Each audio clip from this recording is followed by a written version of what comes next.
Alors, pour ma part aussi, je remercie beaucoup, très cordialement, notre professeur, notre chef professeur, Madame Achekran. Et c'est vrai qu'Coquet nous a réunis par le biais de la sémiotique. Nous sommes les deux caucasiennes, n'est-ce pas? Je préfère de dire caucasienne que plutôt coquetienne. Je ne sais pas, Aïcha Hocam, qu'est-ce que vous en pensez? Caucasien, ça fait plus chic, il me semble. Bon, alors, nous sommes les deux caucasiens de la Turquie, donc disciples de Jean-Claude Coquet, avec qui nous avons beaucoup appris.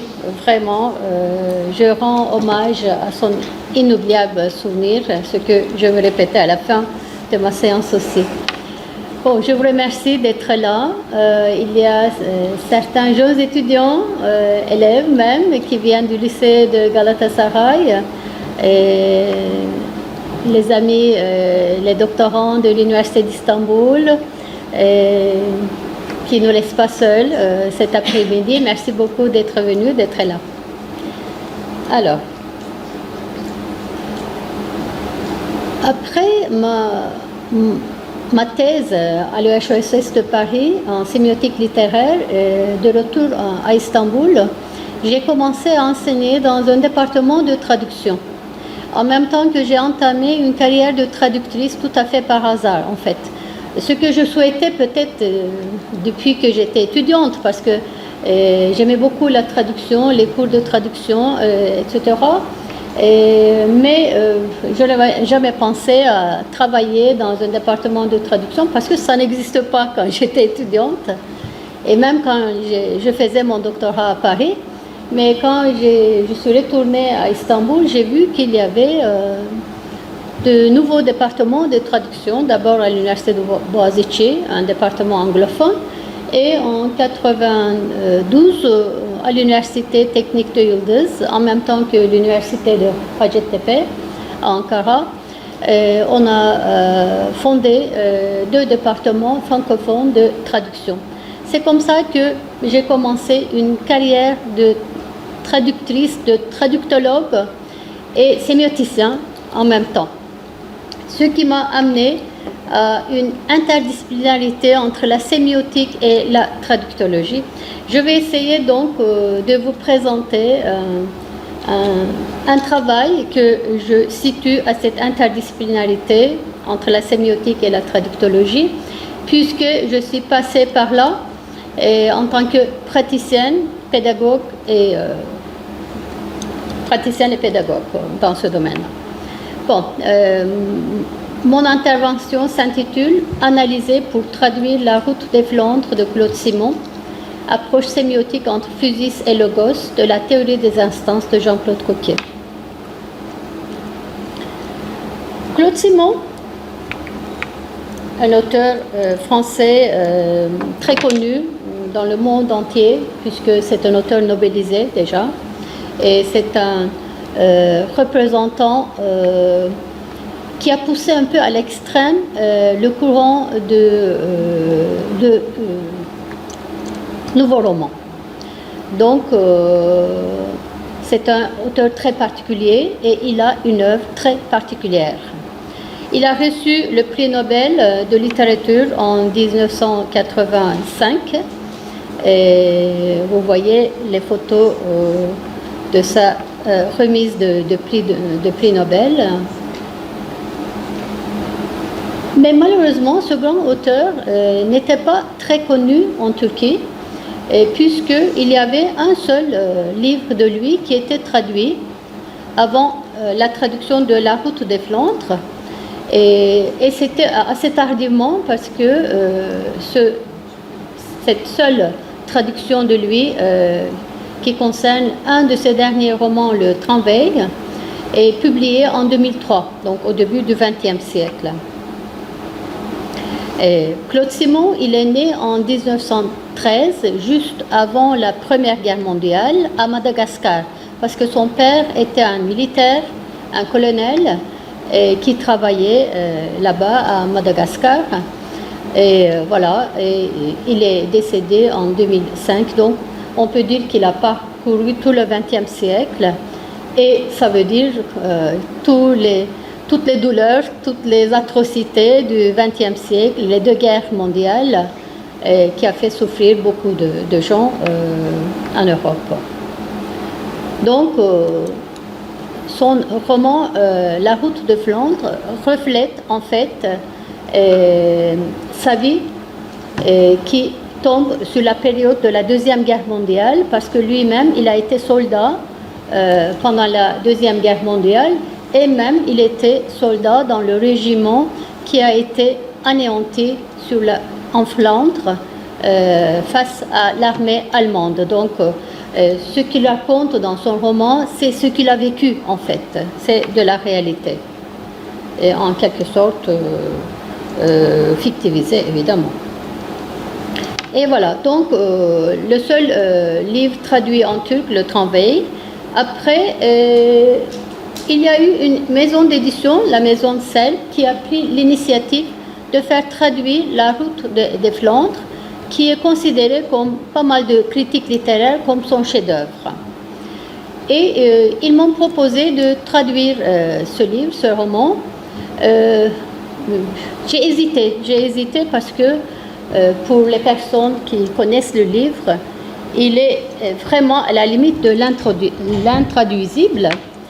C'est un texte très très particulier, vraiment, comme je viens de dire tout à l'heure, il a poussé à l'extrême les particularités, les innovations apportées par le nouveau roman. Donc j'ai réfléchi, mais quand j'ai reçu cette proposition, je me suis rappelé une soirée que nous avons passée après un colloque à Paris chez les Coquets. J'ai été invitée chez mon professeur et son épouse, Madame Coquet, elle est décédée aussi. Bon, c'était une dame très charmante. Elle nous a préparé un très bon dîner. Donc, on a passé une soirée avec nos amis Magdalena Novotná et son compagnon Claude Baruet. Et on a discuté beaucoup de la littérature française, de la sémiotique, etc. Et Claude Baruet a posé une question à Jean-Claude Coquet. Il a dit, Monsieur Coquet, quel auteur, enfin il l'appelait Jean-Claude, Jean-Claude, quel auteur français du XXe siècle restera au siècle à venir? C'était une question très pertinente en fait. Mais Jean-Claude Coquet n'a pas hésité un instant, il a répondu tout de suite en disant sûrement Claude Simon. Et ça, j'ai retenu cette réponse-là. Ça m'est resté vraiment dans mon esprit. Quand j'ai reçu la proposition de la maison d'édition, je me suis rappelé tout de suite ça. J'ai dit alors, bon, il faut prendre au sérieux cette proposition. Si Jean-Claude Coquet a jugé que Claude Simon, c'est vraiment l'auteur français du XXe siècle qui restera au siècle à venir, donc je comptais beaucoup sur ses jugements. Et sur ces évaluations, j'ai dit, bon, il faut que je réfléchisse sur cette proposition-là. Et même, j'ai fait plus. J'ai envoyé un courriel à mon professeur en disant, Monsieur Coquet, j'ai reçu une proposition de la part d'une maison d'édition. Ils veulent bien que je traduise La route de Flandre. Qu'est-ce que vous en pensez? Il m'a répondu le jour même en disant, vous voyez, donc j'ai recopié son message. La route des Flandres est une œuvre maintenant classique. C'est une réussite. Je crois qu'elle est très abordable. Bon, ça c'est très gentil de sa part. Il est peut-être très abordable pour lui, mais pas pour tout le monde. On ne peut pas dire ça, c'est pas facile de l'aborder. Mais c'est un texte qui le mérite, même si c'est difficile de l'aborder. Voilà, donc l'histoire commence comme ça en fait. Et à l'origine de cette expérience assez hardie, même très hardie de traduction, il y a donc une influence, une part de mon professeur, de Jean-Claude Coquet. Alors, de quoi parle le livre? En quatrième de couverture du livre, nous avons un petit résumé, comme vous voyez sur l'écran là. Le capitaine de Reichak, bon, il faut bien prononcer Reichak, même si ça paraît pas normal. Mais dans le livre, dans le roman, on insiste sur cette prononciation et même il y a quelqu'un, un personnage qui corrige les personnes qui le prononcent mal. Donc il faut prononcer Reshak. Le capitaine de Reshak, abattu en mai 40 par un parachutiste allemand, a-t-il délibérément cherché cette mort? Un de ses cousins, Georges, simple cavalier dans le même régiment, cherche à découvrir la vérité. Aidé de Blum, prisonnier dans le même camp, il interroge leur compagnon Iglesia, qui fut jadis jockey de l'écurie Reshak. Après la guerre, il finit par retrouver Corinne, la jeune veuve du capitaine. Donc, nous avons ce paragraphe, en guise de résumé du livre, qui nous donne quand même quelques idées.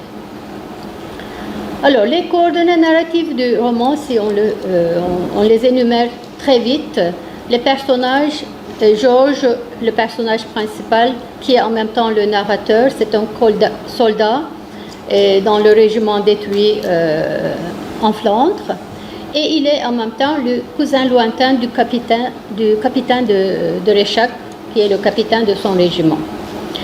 Capitaine de Reshak, c'est une personne qui est membre d'une famille noble et chef de l'escadron qui se régresse après la fête de 1940 en Flandre.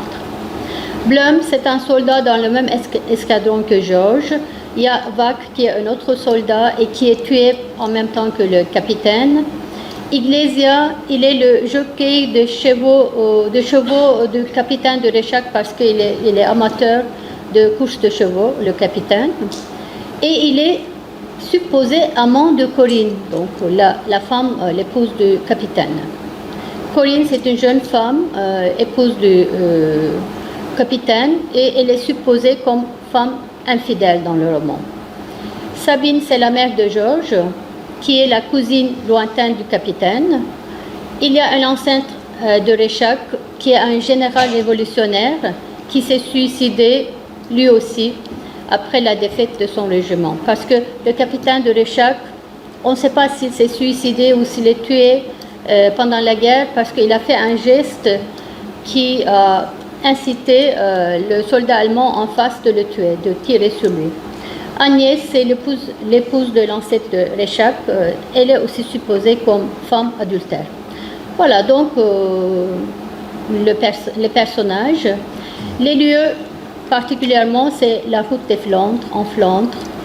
Et il y a l'intérieur du wagon comme un espace fermé, l'intérieur du wagon de train qui amène Georges et les autres soldats au camp de concentration. Donc le camp de concentration aussi, c'est un autre lieu. Et dans la dernière partie du roman, il y a la chambre d'hôtel où Corinne, donc l'épouse, la veuve du capitaine, et Georges qui se retrouvent, qui ont une relation intime. Alors le temps, c'est 1940, donc la défaite de l'armée française face à l'armée allemande. Il y a des retours en arrière aux anecdotes de l'union supposée entre Corinne et Iglesia, et des retours en arrière à l'enfance de Georges, retour en arrière au suicide de l'ancêtre de Reshak, et aussi il y a une anticipation vers 5 ans après la guerre, au moment où Georges et Corinne se rencontrent. Voilà, très globalement, les coordonnées narratives du roman, c'est pour vous donner une idée. Alors, tout à l'heure, j'ai parlé de l'interdisciplinarité entre la sémiotique et la traduction littéraire. Je pense que la sémiotique fonctionne comme une boussole pour le traducteur littéraire, parce que le champ littéraire, c'est un champ plein de périls, plein de dangers, plein de pièges, pour plusieurs raisons. Déjà, le langage littéraire, c'est un langage très innovant, très à part, qui n'est pas du tout standardisé, parce que les auteurs ils sont à la recherche des nouveautés, de nouvelles formes de dire, de nouveaux sens, de nouvelles significations. Donc, ce qui rend le langage littéraire un langage très différent, très innovant, si vous voulez. Et aussi les stratagèmes de la fiction qu'ils établissent dans leur texte, tout ça, ça constitue des pièges pour le lecteur et aussi pour le traducteur qui doit être un très bon lecteur, en fait. Donc, dans ce cas, la sémiotique, la méthode sémiotique fonctionnera comme une boussole pour le traducteur littéraire qui essaie de trouver son chemin, en fait, dans cet espace plein de périls.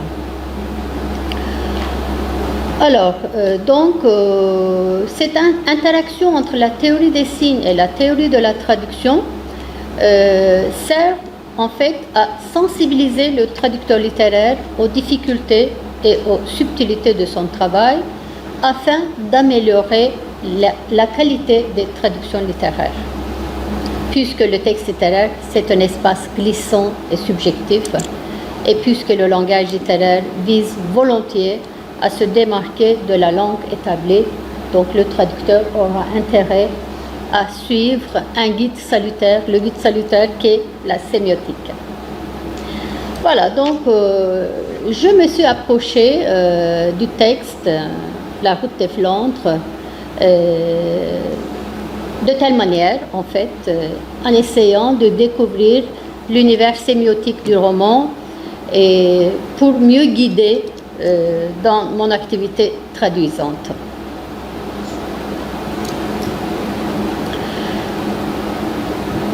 Il y avait une nécessité beaucoup plus sensible par rapport peut-être aux autres expériences de traduction par lesquelles je suis passée. Je suis déjà passée avant de traduire ce roman parce que, comme je viens de dire, c'était un texte très particulier. Et parce qu'il est rédigé par la technique du flux de conscience et il est formé de 222 fragments préétablis. Donc, Claude Simon a écrit déjà ces fragments-là et après, il a rassemblé ces fragments selon les deux plans de montage qu'il a fondés, qu'il a établis. Et donc, dans ce cas, l'analyse sémiotique s'imposait encore plus pour mieux appréhender l'univers de signes et de signification de ce roman. C'est comme ça que j'ai bâti un atelier de traduction pour reverser ce roman en langue turque. Et j'ai conçu cet atelier en 3 parties. Et je l'ai appelé avant et pendant la traduction de La route de Flandre de Claude Simon. Et j'ai intitulé les parties comme documentation, lecture, analyse, interprétation et production du texte d'arrivée. Alors, premièrement, la documentation, je me suis dit il faut que je fasse des recherches sur la biobibliographie de l'auteur. Bon, je le connaissais évidemment parce que j'ai fait des études sur la littérature française, mais il fallait connaître beaucoup plus l'auteur, donc je me suis renseignée, j'ai fait des lectures là-dessus. Et après, j'ai fait des recherches sur La route des Flandres, j'ai lu des analyses, des critiques, commentaires, etc. Et aussi, maintenant, avec les médias sociaux, c'est possible, j'ai consulté également les commentaires des simples lecteurs. Ça m'a donné assez d'informations quand même. Je vais partager quelques exemples avec vous, c'est très intéressant. Et après, je me suis procuré la traduction anglaise de La route de Flandre, parce que je ne connais pas d'autres langues, à part le français. Je me dis peut-être que j'aurais besoin de me reporter. Et finalement, je m'y suis reportée 2 fois pour des choses vraiment très ponctuelles. J'ai lu le discours de Stockholm de Simon, ça m'a donné beaucoup d'informations sur lui et sur son œuvre. Et aussi, je me suis documentée un tout petit peu sur la Seconde Guerre mondiale et surtout sur la défaite française en 1940 en Flandre. Et j'ai renouvelé mes savoirs sur le nouveau roman et sur l'écriture de flux de conscience. Donc, c'était vraiment une étape de documentation assez intense. Et la deuxième étape de la lecture, analyse et interprétation, bon, avant, j'ai lu le texte comme un simple lecteur. une simple lectrice. Mais il fallait bien relire attentivement, cette fois-ci en tant que lectrice traductrice. Ça, c'est autre chose. Et voilà, il y a eu des passages que j'ai relus et que j'ai relus plusieurs fois pour m'adapter à la parlance de Simon, si vous voulez.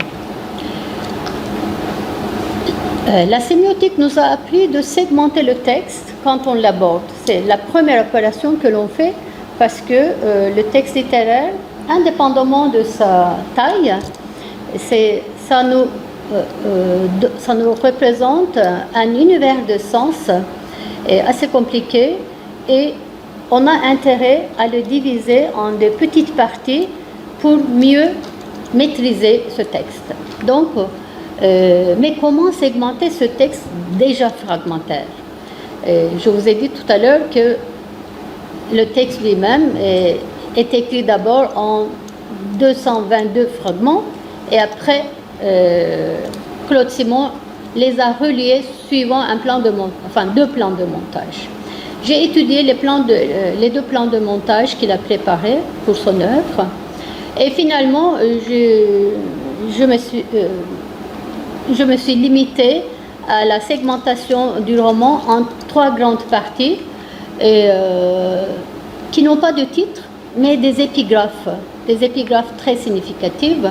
La première épigraphe, c'était de Léonard de Vinci, la deuxième de Martin Luther et la troisième de Malcolm de Chazal.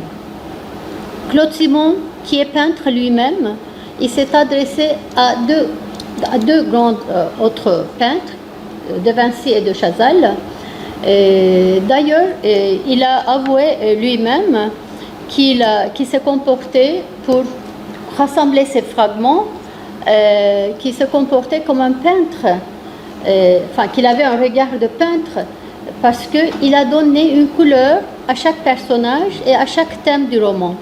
Je vais vous donner quelques exemples tout à l'heure. Et donc, il a manipulé ces couleurs-là pour faire son plan de montage. Ces épigraphes, dont 2 appartiennent à 2 autres auteurs et peintres, donc reflétaient un peu sa sensibilité de peintre.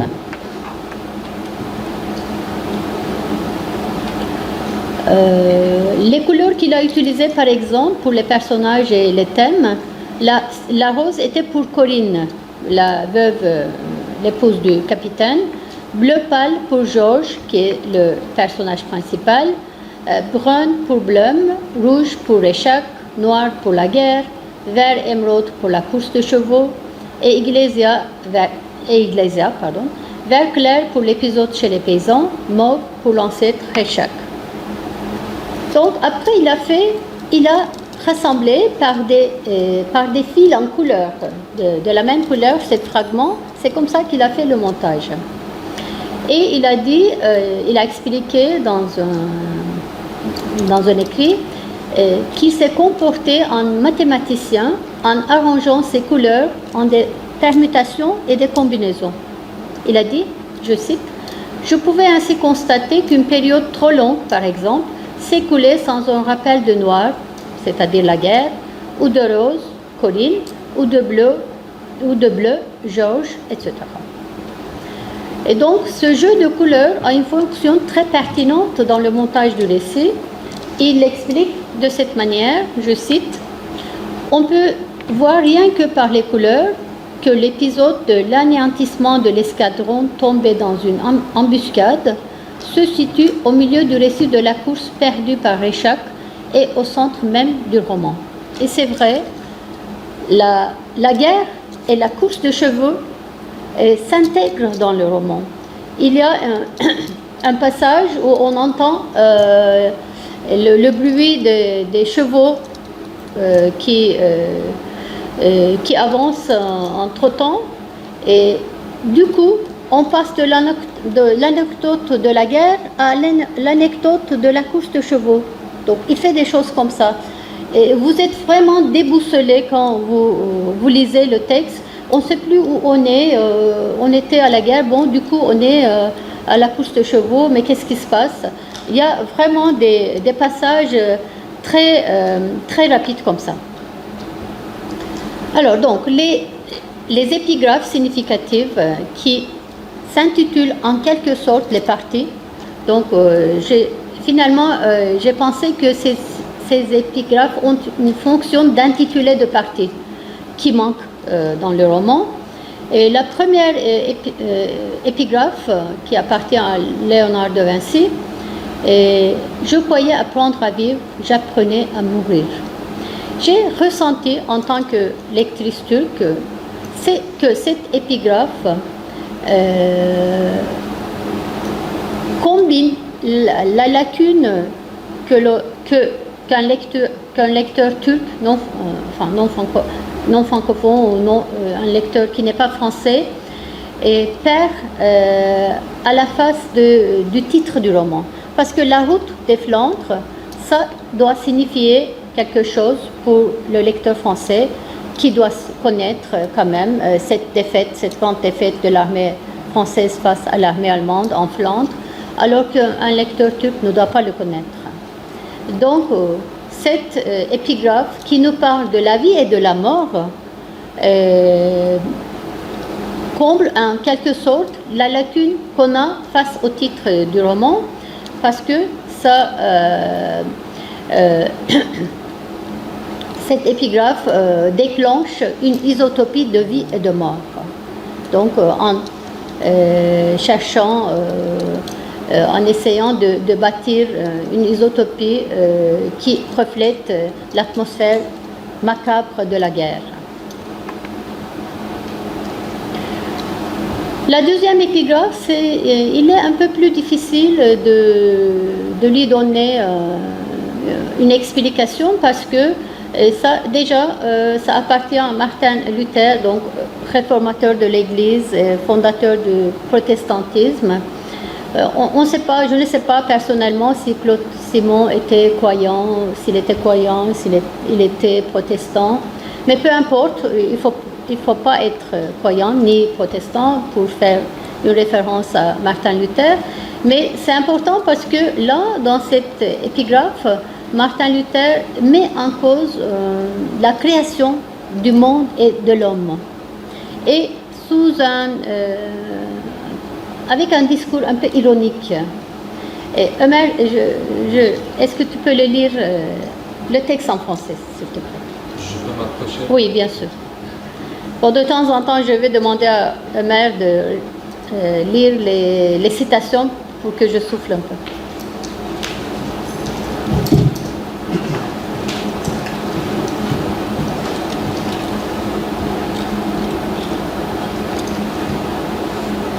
Qui a bien pu donner à Dieu l'idée de créer des êtres mâles et femelles et de les faire s'unir.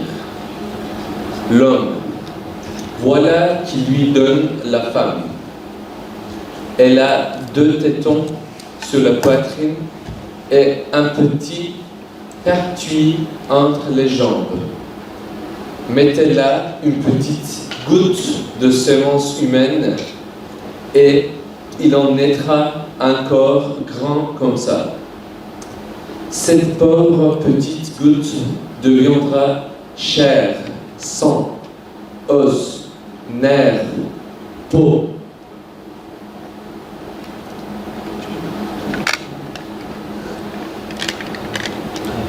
J'ai pas pu bien lire. Job. Job. Job l'a bien dit au chapitre 10. Job l'a bien dit au chapitre 10. Ne m'avez-vous pas trait comme du lait et fait cailler comme du fromage? Dans toutes ses œuvres, Dieu a quelque chose de rigolo. S'il m'avait demandé mon avis sur la procréation des hommes, je lui aurais conseillé de s'en tenir à la mode de Limon. Et je lui aurais dit de poser le soleil comme une lampe au beau milieu de la terre. Comme ça, il aurait tout le temps fait jour. Merci beaucoup, Emma. Bon, comme vous voyez dans cette épigraphe, Martin Luther interroge la création du monde et de l'homme par un discours assez ironique auquel on ne s'attend pas d'une personnalité de religion quand même. Mais je pense que dans le contexte de la guerre, cette interrogation est souvent c'est quelque chose que l'on fait très souvent parce que vous êtes face à face à la mort et là on interroge beaucoup plus ce que signifie la vie, pourquoi on est créé, pourquoi on est venu sur ce monde, etc. Donc je vois un peu l'inquiétude de cette interrogation. Et la dernière avant d'y passer, Claude Simon lui-même, il l'exprime dans son discours de Stockholm. Alors, je vais citer une partie de ce discours. Je suis maintenant un vieil homme, et comme beaucoup d'habitants de notre vieille Europe, la première partie de ma vie a été assez mouvementée. J'ai été témoin d'une révolution. J'ai fait la guerre dans des conditions particulièrement meurtrières. J'appartenais à l'un de ces régiments que les états-majors sacrifient froidement à l'avance et dont, en 8 jours, il n'est pratiquement rien resté. J'ai été fait prisonnier. J'ai connu la faim, le travail physique jusqu'à l'épuisement. Je me suis évadé. J'ai été gravement malade, plusieurs fois au bord de la mort, violente ou naturelle. J'ai côtoyé les gens les plus divers, aussi bien des prêtres que des incendiaires d'église, de paisibles bourgeois que des anarchistes, de philosophes que des illettrés. J'ai partagé mon pain avec des truands. Enfin, j'ai voyagé un peu partout dans le monde. Et cependant, je n'ai jamais encore, à 72 ans, découvert aucun sens à tout cela, si ce n'est, comme l'a dit, je crois, Barthes après Shakespeare, que si le monde signifie quelque chose, c'est qu'il ne signifie rien, sauf qu'il est.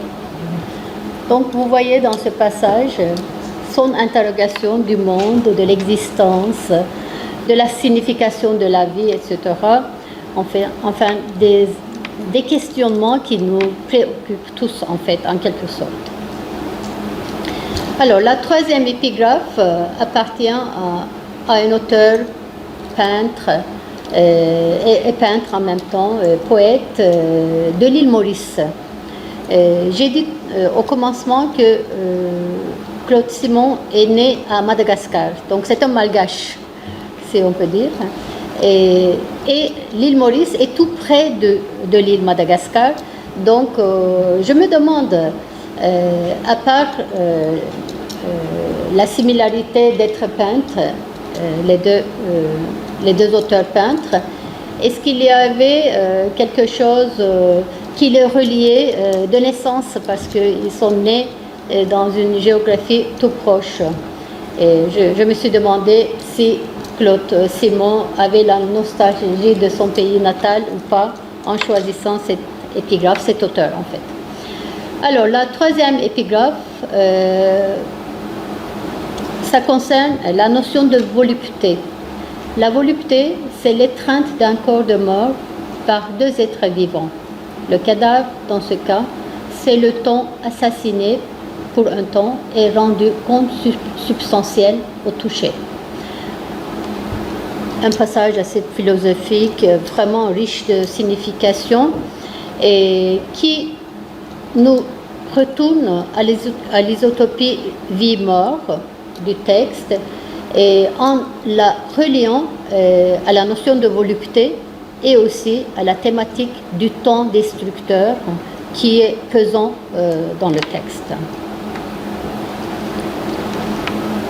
Cette notion de temporalité, le temps, notion de temps surtout destructeur, et il est dans la dernière, il est vraiment accentué dans la dernière phrase du roman, puisque le texte se termine ainsi, je cite, « Le monde arrêté, figé, s'effritant, se dépiotant, s'écroulant peu à peu par morceaux, comme une bâtisse abandonnée, inutilisable, livrée à l'incohérent, nonchalant, impersonnel et destructeur travail du temps. Le dernier mot du roman est le mot de temps. Voilà, donc ça nous montre vraiment l'importance de cette notion dans le roman. Alors, troisième étape, c'était la production du texte d'arrivée. Donc, j'ai lu, j'ai analysé, j'ai essayé d'appréhender l'univers sémiotique du roman, j'ai lu et relu. Et maintenant, quand je me suis engagée dans la traduction, je me suis demandé, mais qui va être mon lecteur? Qui a lu Claude Simon et qui va me lire?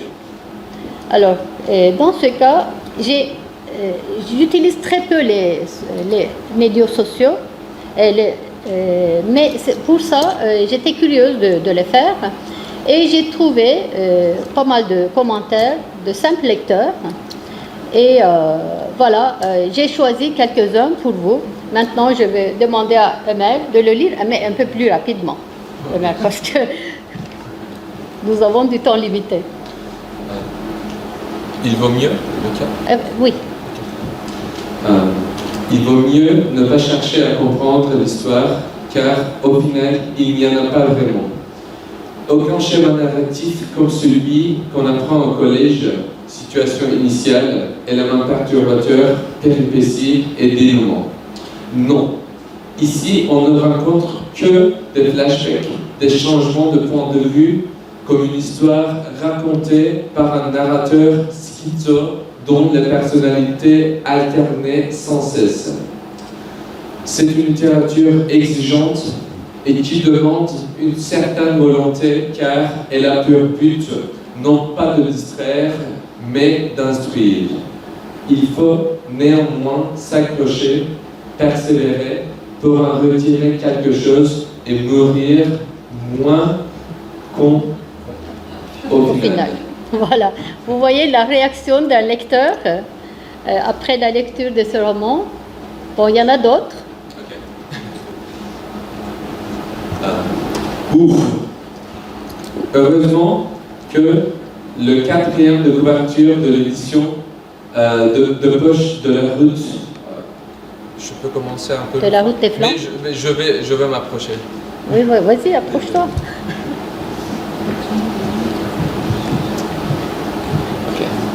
Ouf. Heureusement que le quatrième de couverture de l'édition de poche de la route des Flandres nous propose ce résumé. Parce que moi, personnellement, ce n'est pas ce que j'avais compris. D'ailleurs, pour être honnête, je n'ai même rien capté à ce fameux livre.